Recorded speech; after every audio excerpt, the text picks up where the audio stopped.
Bonjour Sébastien Vaumoron. Oui, bonjour Paul-Joseph. Nous vous retrouvons aujourd'hui pour cette nouvelle chronique sur les violences conjugales. Vous nous avez parlé des 5 formes de violence et du cycle de la violence. Et aujourd'hui, quel est notre sujet ? Eh bien aujourd'hui, je vais vous parler du droit et des violences conjugales. Mais avant tout, il faut bien avoir à l'esprit que les violences conjugales ne sont qu'un cas particulier des violences en général. Je vais donc partir de l'exemple d'une violence qui n'est pas conjugale et nous allons voir ensemble si le droit protège. Mais la première réponse qu'on a envie de vous faire, c'est que oui, le droit protège contre les violences. Ce serait même le but du droit civil, du droit du travail, du droit pénal. Ouais, mais est-ce si sûr ? Que voulez-vous dire en fait ? Je vais prendre un exemple. Imaginons une situation où un petit garçon d'1 an et demi, ou une petite fille, ça change rien à l'affaire, joue dans un parc sous votre surveillance. Votre enfant est très attiré par le jouet du voisin ou de sa voisine. À cet âge-là, l'enfant va aller prendre le jouet de l'autre pour s'en servir. Si l'autre refuse, eh bien le premier enfant tentera de le prendre de force jusqu'à frapper pour obtenir le jouet. Si tout va bien, à ce moment-là, quelqu'un de plus âgé arrivera et lui expliquera qu'on ne peut pas prendre les affaires des autres sans les lui demander et que si l'autre refuse de nous prêter ses affaires ou de coopérer avec nous pour jouer ensemble, eh bien il nous faudra alors l'accepter et gérer notre frustration. Cela amène au minimum la notion de propriété et celle de l'interdiction de frapper l'autre quand l'autre ne nous satisfait pas.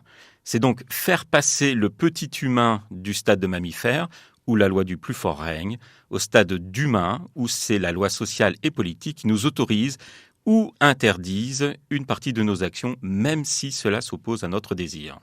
Et votre exemple, il s'adapte aux questions de violence conjugale ? Eh bien, vous voyez que cette loi qui interdit de frapper l'autre pour lui prendre ses affaires n'a pas protégé le deuxième enfant.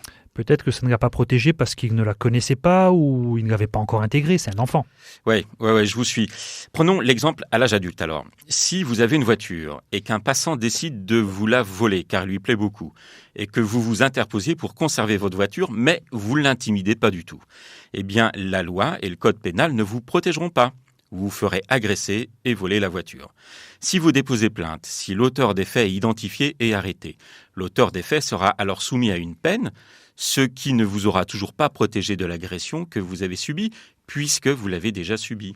Et dans ce cas, quelles sont les personnes qui sont protégées par la loi ? Eh bien, on pourrait formuler ça sous la forme d'un paradoxe. La loi protège les personnes qui se soumettent à la loi. Soit parce qu'elles adhèrent à la valeur de la loi, soit parce qu'elles craignent la sanction qui lui est associée. Dans ce cas, la loi protège le potentiel auteur de violence de commettre des violences. Autrement dit, cela l'en préserve. Et ça s'arrête là. Et quel est le lien que vous faites alors avec les violences conjugales ? Eh bien, les violences conjugales arrivent dans un contexte où l'un des deux ne respecte pas la loi. Dans ce cas, la loi ne l'a pas préservé d'un passage à l'acte. Cela fait que la sanction judiciaire ne vient pas protéger la victime, puisqu'il y a eu passage à l'acte, mais elle vient punir l'auteur des faits après que la loi n'a pas permis de le préserver d'un passage à l'acte. La justice intervient donc quand la loi n'a pas été respectée, quand il y a eu des victimes de violences conjugales. Ça, on le savait déjà. Oui, on le savait déjà, bien sûr. Mais ça signifie que le discours de prévention qui se base sur la loi ne protège ni les personnes qui ne respectent pas la loi, ni les potentielles victimes des personnes qui ne respectent pas les lois. Pour avancer, il faut donc comprendre les mécanismes en jeu dans la relation conjugale pour tenter, par l'éducation, même faite à l'âge adulte, de changer les valeurs qui conduisent une personne à frapper son ou sa conjointe. Cela veut dire que le discours zéro tolérance à l'encontre des auteurs de violences conjugales ne marche que si ces auteurs se soumettent à la loi, de gré ou de force.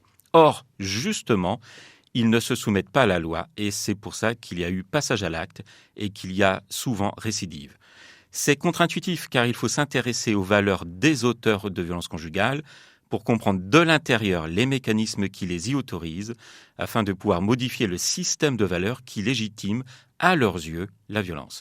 Car sans ce changement de valeur, eh bien, les violences se répètent avec ou sans punition puisque les mêmes causes produisent les mêmes effets.